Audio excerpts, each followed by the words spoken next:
नमस्कार। आपका अभिनंदन। मैं हूं सुधांशु रंजन। भारत और पाकिस्तान के बीच जो युद्ध चल रहा था, शनिवार को 5 बजे शाम में घोषणा की गई कि युद्ध विराम हो गया है। दोनों देशों की ओर से घोषणा की गई और उस समय भारतीय सेना की प्रवक्ता जो है उन्होंने आकर के स्थिति को साफ की, लेकिन 2-3 घंटे के अंदर ही पाकिस्तान ने फिर से उस युद्ध विराम की घोषणा का खुल्लम खुल्ला उल्लंघन किया और फिर से उसने हमले शुरू कर दिए। वैसे जो भारतीय सेना के प्रवक्ता कर्नल सोफिया कुरैशी हैं, उन्होंने पाकिस्तान के झूठ का जो है तथ्यवार और तथ्यों के साथ जो है सो पर्दाफाश किया कि किस तरह से पाकिस्तान झूठ का प्रचार कर रहा है। फिर विंग कमांडर व्योमिका सिंह ने भी सारी बातें बताई। यानी पाकिस्तान का जो आधार रहा है वो झूठ ही रहा है और आज हम इस पर विचार करेंगे कि किस तरह से पाकिस्तान लगातार झूठ बोल रहा है और क्यों भारत को इस युद्ध में जाना पड़ा। तो इस पर हम आज तथ्यता में विचार करेंगे कि ये जो युद्ध है और पाकिस्तान की भूमिका, जब से पाकिस्तान का निर्माण हुआ है 14 अगस्त 1947 से, उसके बाद लगातार पाकिस्तान क्या कर रहा है, इसके बारे में हम जानेंगे। लेकिन हम पहले साफ कर दें कि भारत की जो सेना है वो बिल्कुल, जिससे कहते हैं गैर राजनीतिक, अपॉलिटिकल कह सकते हैं उसको अंग्रेजी में, वही है। तीसरी दुनिया जो है, थर्ड वर्ल्ड में भारत की सेना अकेली सेना है जो पूरी तरह से गैर राजनीतिक है। पाकिस्तान की सेना के बारे में तो आपको पता ही है कि राजनीति वही करती है, जिसके बारे में क्रिस्टीन फेयर का बड़ा चर्चित वक्तव्य है कि every country has an army but the Pakistani army has a country. यानी पाकिस्तान की सेना ही सब कुछ नियंत्रित करती है। और विंग कमांडर व्योमिका सिंह ने भी जो है प्रेस कॉन्फ्रेंस में साफ कर दिया कि पाकिस्तान ये झूठा इल्ज़ाम लगा रहा है कि उसकी मस्जिदों पर जो है हमले किए गए, ये बिल्कुल ही गलत है। भारत एक सेकुलर देश है, भारत का संविधान जो है वो बिल्कुल सेकुलर है और उसी की जो है प्रतिध्वनि भारतीय सेना में दिखाई पड़ेगी, प्रतिछवि भारतीय सेना में दिखाई पड़ेगी। यानी भारतीय सेना जो है भारतीय संविधान की आत्मा का सम्मान करती है और यहाँ हर धर्म को जो है सो बराबर मान करके बराबर सम्मान दिया जाता है। आप देख लीजिए कि भारतीय सेना की तरफ से क्या घोषणा की जा रही है कि हर धर्म बराबर है, और वही देख लीजिए कि पाकिस्तान का जो है सेना प्रमुख खुल्लम खुल्ला सांप्रदायिकता फैलाता है, सांप्रदायिक आग फैलाता है और खुल्लम खुल्ला कह रहा है कि our religions are different, our customs are different, our traditions are different, our ambitions are different, our thoughts are different। ये फर्क है भारत और पाकिस्तान में। लेकिन दुर्भाग्य से भारत में कुछ स्वयंभू सेकुलर है जिनको पाकिस्तान में कोई खराबी नहीं दिखती है और भारत के ऊपर बहुत लगातार सवाल करते हैं। और मैंने भी जो इसके पहले पहलगाम में जो नरसंहार हुआ उसके ऊपर जब मैंने एक रिपोर्ट बनाई थी, उसमें मेरे कुछ मित्रों ने भी आपत्ति की थी। उसमें आपने प्रशासनिक चूक जो सरकार की ओर से हुई उसकी कोई निंदा नहीं की और कहीं न कहीं उनका इशारा ये था कि शायद मैं सरकार का समर्थन कर रहा हूँ, जो बिल्कुल ही गलत है। मैं वही बात करता हूँ जो मुझे लगता है कि राष्ट्रहित में है। वैसे पत्रकार केवल राष्ट्रहित की बात नहीं करता हूँ, तो मैं अपने को कहता हूँ कि अंग्रेजी का शब्द जो है पैट्रियट, वो सही है। मैं नेशनलिस्ट भी नहीं हूँ, मैं बिल्कुल पैट्रियट हूँ। मैं राष्ट्रवाद का भी समर्थक नहीं हूं, मैं देशभक्त अपने को कहना चाहूँगा क्योंकि मैं मानवता में विश्वास करता हूं। लेकिन निश्चित रूप से पहलगाम की घटना के बाद जो कुछ स्वयंभू स्वघोषित सेकुलरों की प्रतिक्रियाएं आज भी आ रही है, जो बहुत सारे सोशल मीडिया पर के संदेश जो हैं वो एक तरह से कहा जाए कि वायरल भी हो रहे हैं, क्योंकि ऐसा वर्ग है जो वायरल करता है। कुछ लोगों का ऐसा आया है कि पहलगाम में धर्म पूछ कर हत्या की गई, इससे हम दुखी हैं, लेकिन ये काम तो पिछले 11 सालों से हो रहा है, धर्म पूछ करके मुसलमानों को मार रहे हैं। कुछ लोगों ने कहा कि 1990 में हमने देखा कि टैक्सी ड्राइवर जो बॉम्बे में थे उनको भी धर्म पूछा जा रहा था उनसे और उसके बाद उनकी हत्या की जा रही थी। यानी जब आप कहते हैं कि ऐसा पहले हो रहा था, तो मैं बिल्कुल साफ कर दूं कि जिन हिंदुओं ने ऐसा किया है उनको बिल्कुल ही कड़ी से कड़ी सज़ा मिलनी चाहिए और उस समय उसकी निंदा ज़रूर हुई थी, आप लोग याद करें। लेकिन जब इतना बड़ा कांड होता है, घटना होती है और उसके बाद ये कहना कि ऐसा होता रहा है, तो ये खुल्लम खुल्ला आतंकवाद का समर्थन है और यही लोग कर रहे हैं।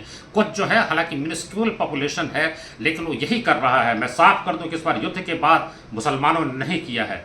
एक एक दिन की देर पर सवाल कर रहे थे कि प्रधानमंत्री ने इतनी बड़ी घोषणा कर दी, उनको करना तो कुछ था नहीं, इसीलिए उन्होंने जातीय जनगणना की घोषणा करके ध्यान बांटने का काम किया है। और जब कार्रवाई हो गई तो फिर वो शांति के मसीहा हो गए, कहने लगे कि हम युद्ध के खिलाफ हैं। सवाल यह है कि युद्ध क्यों हुआ, ये स्थिति क्यों पैदा हुई, प्रशासनिक चूक हुई थी। मैं इस बात को दोहराना चाहूँगा, कहना चाहूँगा बिल्कुल, और सरकार को उसकी जिम्मेदारी लेनी पड़ेगी। सरकार ने जिम्मेदारी ली थी पहलगाम की घटना के लिए। लेकिन एक बात और भी इसमें कहना चाहूँगा मैं, जैसा कि शशि थरूर ने कहा कि हम उन आतंकी घटनाओं के बारे में कभी नहीं जान पाएंगे जिनको हमने सफलतापूर्वक नाकाम कर दिया। हम उन्हीं आतंकी घटनाओं को जान पाते हैं जिनको नाकाम करने में हम विफल हुए। प्रशासनिक चूक पहलगाम में हुई, लेकिन ये जो है हर मुल्क में होता है और अभी हमारा फोकस ये नहीं होना चाहिए। तो मैं वही बात कहना चाहूँगी कि बिल्कुल सरकार से जवाब मांगा जाना चाहिए। चूक हो सकती है, लेकिन ये निंदा करके सिर्फ चूक की चर्चा करना कहीं ना कहीं आतंकवाद को जो है सो माफ़ कर देना है, और यही काम कुछ लोग कर रहे हैं। भारतीय सेना को खुली छूट दी गई थी, प्रधानमंत्री ने घोषणा की, और मैंने पहले ही कहा कि भारतीय सेना जो है पूरी तरह से गैर राजनीतिक है और ये परंपरा बहुत शुरू से बन गई थी। मैं आपको एक घटना का जिक्र करना चाहूँगा। जब भारत आज़ाद हुआ तो उस समय आपको पता है कि यहाँ तो सेना के प्रमुख जो थे अंग्रेज़ होते थे। उस समय सबसे वरिष्ठ जो सैनिक अधिकारी थे करियप्पा, उनको सेना प्रमुख बनना था, लेकिन उनके यहाँ पाकिस्तान के जनरल बराबर आते थे नाश्ते पे, खाने पे। तो ये बात सरदार पटेल को पसंद नहीं थी। तो जो दूसरे सबसे वरिष्ठ सैनिक अधिकारी थे राजेंद्र सिंह जी, उनको उन्होंने पटेल ने बुलाया और कहा कि हम चाहते हैं कि आप अगले सेनाध्यक्ष बन जाएं। करियप्पा को अवक्रमित करके, सुपरसीड करके आपको बना देना चाहते हैं। जनरल राजेंद्र सिंह जी ने जवाब दिया सरदार पटेल को कि अगर आप ऐसा करेंगे तो मैं इस्तीफा दे दूंगा। यानी भारत की जो सेना है शुरू से उसकी एक परंपरा रही है, वो राजनीति से बिल्कुल ही अलग है। यहाँ जो है एक लोकतांत्रिक सरकार है और लोकतांत्रिक सरकार नीति तय करती है और उसके बाद सेना अपनी रणनीति बनाती है। इसलिए अगर ये कहना कि तुरंत क्यों नहीं कार्रवाई हो रही है, 1971 में मानेकशॉ ने भी इंदिरा गांधी को यही कहा था। जब उन्होंने कहा कि हम चाहते हैं कि अभी हमला हो जाए, मानेकशॉ ने कहा तब फिर हमारा जो है सो इस्तीफा आपके पास है, मैं दे देता हूँ। अगर आप चाहती हैं कि भारत युद्ध जीते तो फिर मैं जो चाहता हूँ वैसे करना पड़ेगा। और उन्होंने ये भी कहा था कि वॉर इज़ 90% वेटिंग 10% फाइटिंग। तो ये तो सेना तय करती है, रणनीति सेना को बनाना है, सरकार नीति तय करती है और बताती है कि सरकार ये चाहती है, उसके आधार पे सेना जो है सो कार्रवाई अपने हिसाब से करती है। तो यहाँ भी वो कार्रवाई की गई और ये देखिए कि किस तरह से झूठ फैलाने का काम किया है और उसका प्रमाण भी तुरंत मिल गया कि युद्ध विराम की घोषणा के तुरंत बाद जो है सो उसने उसका उल्लंघन भी कर दिया। तो जैसा मैंने कहा कि जो लोग बहुत जल्दी कार्रवाई की मांग कर रहे थे वो कार्रवाई होते ही शांति के पक्षधर हो गए और कहने लगे कि हम तो युद्ध का विरोध करते हैं। बिल्कुल सही बात है, मैं भी युद्ध का विरोध करता हूँ। युद्ध तो अंतिम विकल्प होना चाहिए। युद्ध कभी भी जो है किसी भी समस्या का समाधान नहीं करता है, लेकिन अगर स्थिति ऐसी हो जाए कि हर दिन आपको मारा काटा जाए, हर दिन आप उसके लिए परेशान हो रहे हों, आपके पास रास्ता क्या बचता है कि आप हर दिन जो है सो मारे जाएं, आपकी ज़मीन छीन ली जाए, क्या आप उसके लिए तैयार हैं? तो ये समझना पड़ेगा कि युद्ध अगर लाचारी में करना पड़ता है और उसके लिए कौन जिम्मेदार है, उसकी जिम्मेदारी तय की जानी चाहिए। 1947 में भी जब हमला किया था पाकिस्तान ने तो उस समय महात्मा गांधी ने भी ये छूट दी थी सेना को कि उसका मुकाबला जो है वो सेना करे। अहिंसा के समर्थक ने ये बात कही थी कि भारतीय सेना उसका मुकाबला करेगी और उसको करना चाहिए। देश में अगर भय है तो उसके लिए अस्त्र शस्त्र चाहिए, ध्यान नहीं। और देश में अगर अनिश्चितता है तो इस देश को अणुबम बनाने होंगे, इस देश को विज्ञान की सारी सुविधाओं का उपयोग करना होगा। नहीं तो ये देश फिर सोमनाथ की मंदिर की तरह टूटेगा और बर्बाद होगा। और न मोहम्मद महमूद गजनवी ने तुम्हारी बकवास सुनी और तुम्हारे मंत्र सुने और न पाकिस्तान सुनेगा और न चीन सुनेगा। खतरा कहां से? इन दो मुल्कों से खतरा है, चीन से है और पाकिस्तान से। दोनों के पास अणुबम की संभावना बढ़ती जा रही। चीन के पास तो सुनिश्चित अणुबम है और पाकिस्तान के लिए सारे मुसलमान देश उद्जन बम बनाने के लिए संपत्ति देने को तैयार हो गए।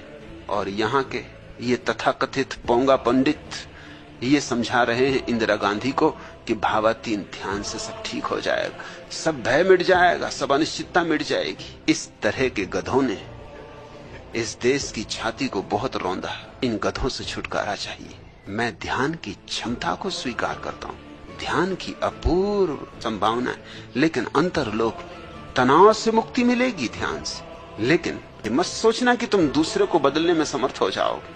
जिन लोगों ने कार्रवाई में एक एक दिन की देर पर सवाल खड़े किए, वे अचानक सैनिक कार्रवाई होते ही शांति के मसीहा हो गए और जैसे ही युद्ध विराम की घोषणा हुई, फिर से उन्होंने सवाल किए कि ये क्यों किया गया, अमेरिका के दबाव में हुआ। सवाल ये है कि अगर कोई युद्ध का विरोधी है तो उसको युद्ध विराम का स्वागत करना चाहिए। खैर, जो भी हो, ये बात सही है कि युद्ध विराम की घोषणा ट्रंप की ओर से की गई और इसके बारे में भारत सरकार को निश्चित रूप से सफाई देनी पड़ेगी, क्योंकि ट्रंप ने एक्स पर लिखा कि भारत और पाकिस्तान युद्ध विराम के लिए तैयार हो गए हैं और उन्हें इस बात की खुशी है। इसलिए भारत सरकार को इस बारे में बताना पड़ेगा और साथ ही ये भी साफ करना चाहिए कि अमेरिका ने अंतर्राष्ट्रीय मुद्रा कोष से पाकिस्तान को ऋण दिलाने में बहुत मदद की। भारत को ये बताना पड़ेगा कि अमेरिका उसका दोस्त है या नहीं। पता नहीं कब वो दिन आएगा जब अमेरिका से आंख में आंख मिला करके भारत ये कह पाएगा कि तुम तो युद्ध अपने मन से करते हो, निर्दोषों पर हमला करते हो, बिना किसी प्रमाण के युद्ध करते हो और भारत पर सवाल उठाते हो और एक आतंकवादी देश की मदद करते हो। ये स्थिति कब आएगी? अब हम एक नज़र उड़ा ले जो झूठ फैलाया जाता है पाकिस्तान की ओर से, और वो शुरू हो गया 1947 से ही, आज़ादी के ठीक बाद, जब भारत और पाकिस्तान दो मुल्क बन गए, लेकिन कश्मीर जो है, जम्मू कश्मीर स्वतंत्र बना रहा और उसने पाकिस्तान के साथ स्टैंड स्टिल एग्रीमेंट किया, यानी जैसी स्थिति है वैसी ही बनी रहेगी। उसने भारत से भी कहा था, लेकिन भारत ने उस पर हस्ताक्षर नहीं किए, लेकिन पाकिस्तान ने हस्ताक्षर किए। और उस हस्ताक्षर के बावजूद 16 अक्टूबर 1947 को पाकिस्तान ने कश्मीर पर हमला कर दिया। कहा तो ये गया कि ये सारे अफरीदी ट्राइबल्स थे, लेकिन बाद में बिल्कुल साफ हो गया कि उसमें पाकिस्तानी सैनिक भी थे और उसका नेतृत्व मेजर जनरल अकबर खान कर रहे थे, एक छत नाम से जनरल तारिक बन करके। और इसका खुलासा और किसी ने नहीं बल्कि खुद मेजर जनरल अकबर खान ने अपनी किताब में की है, जो उनकी किताब है readers in Kashmir, the story of Kashmir war 1947-48। और उसमें उन्होंने लिखा है कि पाकिस्तान जो शब्द है, इसमें जो पाकिस्तान में के आता है वो कश्मीर के लिए आता है। इसलिए हम तो मान रहे थे कि जब पाकिस्तान बनेगा तो कश्मीर उसका हिस्सा होगा, लेकिन जब रेड क्लिफ अवार्ड की घोषणा हुई और उसमें कश्मीर को पाकिस्तान का हिस्सा नहीं बनाया गया तो हम लोग अबाक रह गए। और इसके बाद यानी उसी समय से षड्यंत्र शुरू हो गया कि किस तरह से कश्मीर को पाकिस्तान का हिस्सा बनाया जाना चाहिए।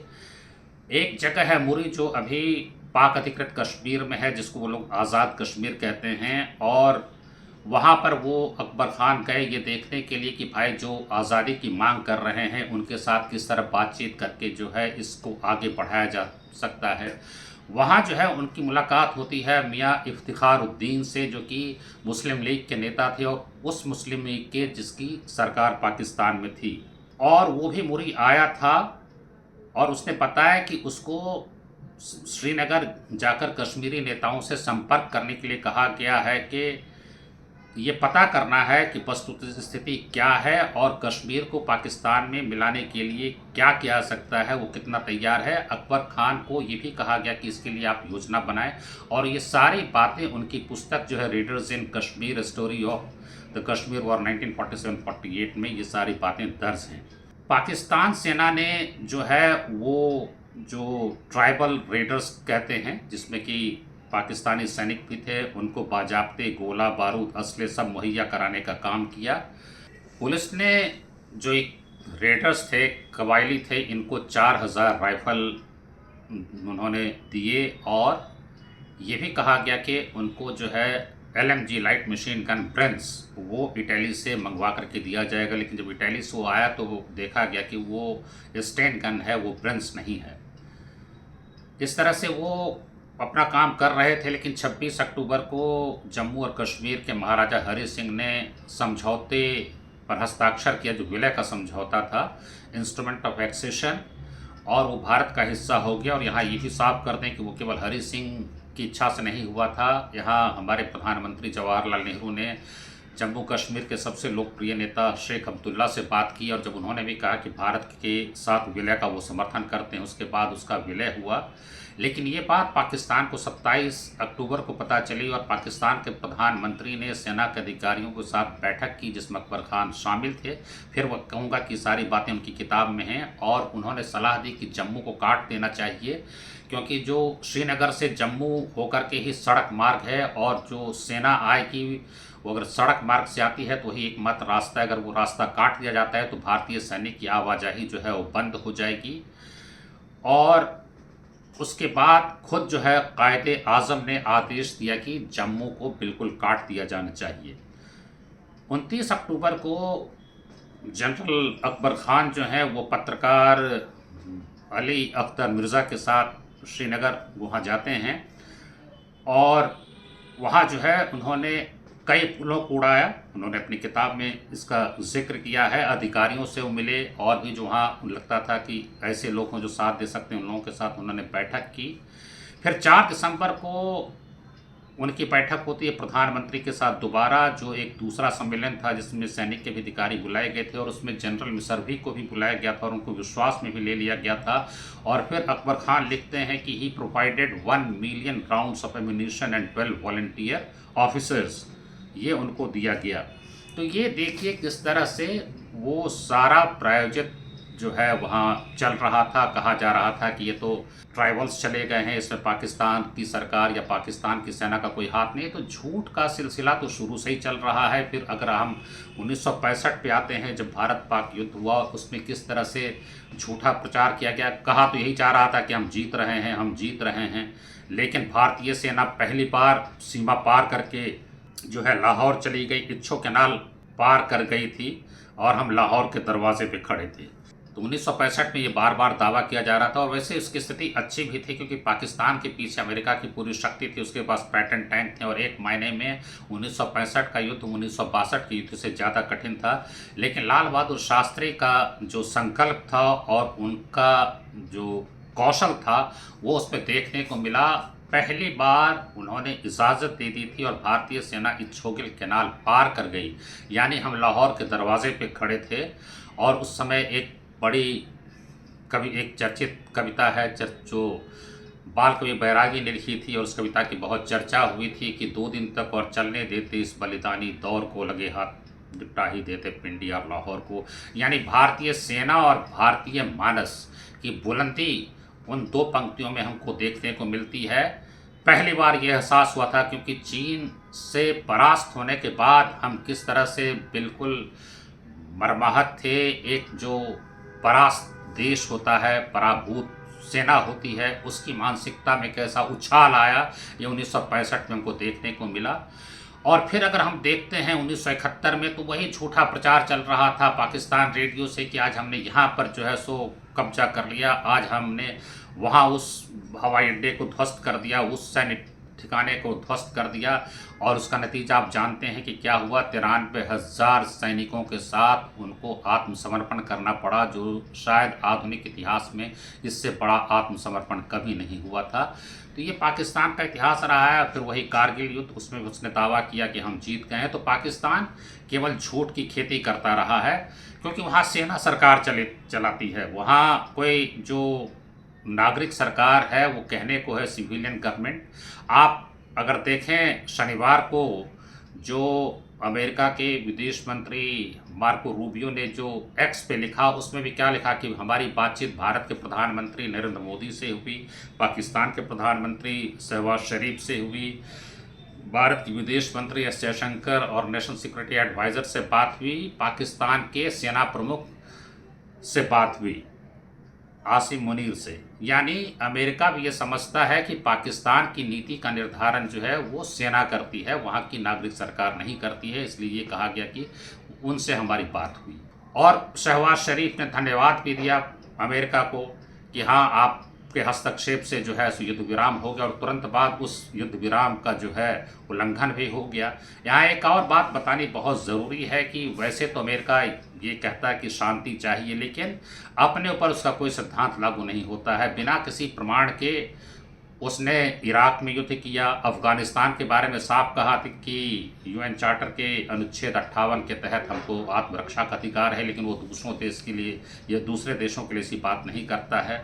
उसने खुद आकर के जो है ओसामा को मार गिराया ड्रोन से, एबोटाबाद में रह रहा था, लेकिन जब गुरबख्श सिंह पान्नुन के ऊपर हत्या का प्रयास हुआ, ऐसा आरोप है कि हत्या का प्रयास हुआ और उसमें आरोप ये लगा कि भारत सरकार की उसमें संलिप्तता थी, तो ये कहा गया कि मानवाधिकार का उल्लंघन अमेरिका की धरती पे नहीं हो सकता है।